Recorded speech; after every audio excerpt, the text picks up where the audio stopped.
How you doing? This is Doug Mystic on Board Game Geek. I said y'all because I do live here in Texas. That's important, I guess. Anyway, we're here playing The Witcher, the adventure board game.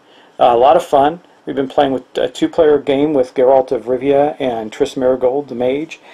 This is a cooperative game, and if you don't know the rules, if you go back to my first video, the first half of that video or more is the rules primer, kind of getting you set up on what we're doing in the playthrough.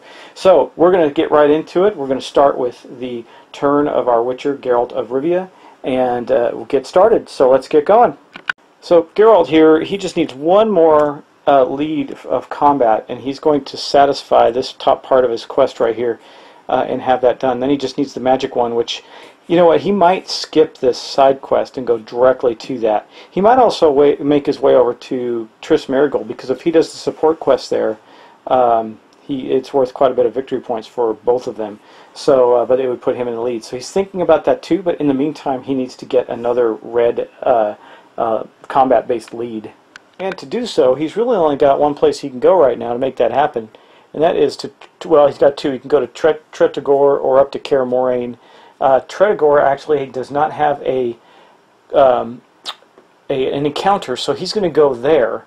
He will draw his red a red lead while he's there. Now, as a operation, he can turn that red lead in for a for whatever he can trade it in for. He could trade it in for, let's say if he had a side quest, he could do that, but what he's going to trade it in for is a proof of combat. So these three are going to go away, and this, by the way, this is his first action, still his first action, because this does not count as an action to trade these in, and he will have now his first proof of combat, which he needs only one of those and then one magic to go take care of his main quest right now, the Wolf Wrangler.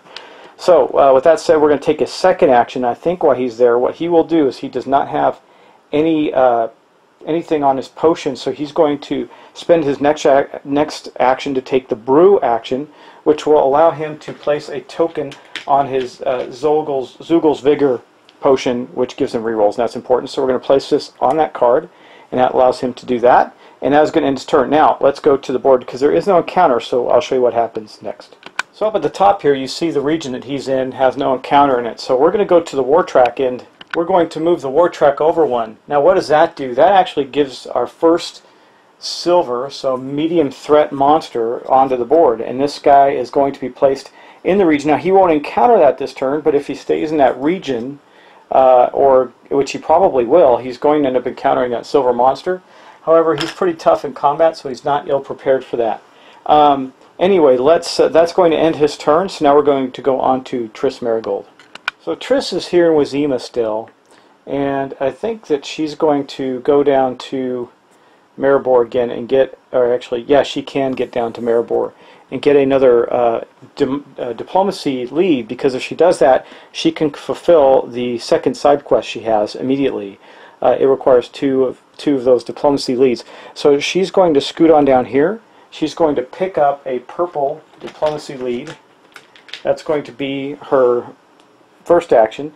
And now as a non-action operation, she's going to turn the two ones she has in so that she can fulfill this part of the side quest, which is, it says investigate who holds the magic lamp. So she's looking to see who holds the magic lamp in this genie. She's already attempted to bind the genie.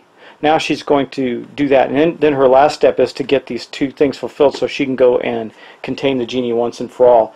But what that does give her is it allows her to then complete the second part of that quest. That's not a lot of points, but it's worth it since she's already there and it was easy.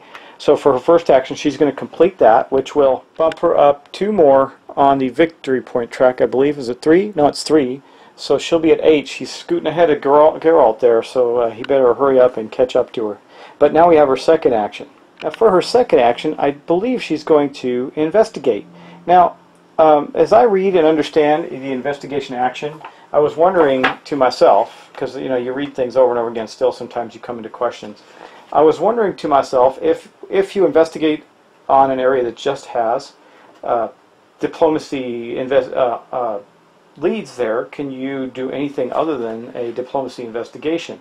Well, I believe the answer is yes. It does not appear that it does say, see, it says some purple investigation cards have valuable, right? So anyway, you can investigate anywhere that you want to and take any type of investigation. So what she's going to do while she's there, she's going to do a magic investigation, because it might give her a magic token for her second action. And what does that give her? Nilfgaard Messenger. It says, let me back this up for you so you can see. He did not know the importance of the message he carried, and it would take you some time before you discovered it yourself. Task: perform an investigation action. Okay, so she has to perform another investigation action. She does not have one this turn. Roll. I got to look this one up. I think actually there's a FAQ on this card. I think in performing this action she does this. Roll your hero dice. If you obtain a success, receive 3 blue. God, that was awesome. Keep this card for its trait.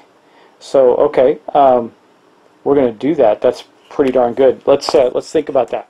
So yeah, she gets to keep this card, and when she performs a investigation action, she can use the trait, which is a reward she can roll and get possibly 3 blue investigations from this. That's really powerful. And according to the rules, I'm going to investigate this a little further, but according to the rules, that doesn't even go away. She can continue to use that for the trait.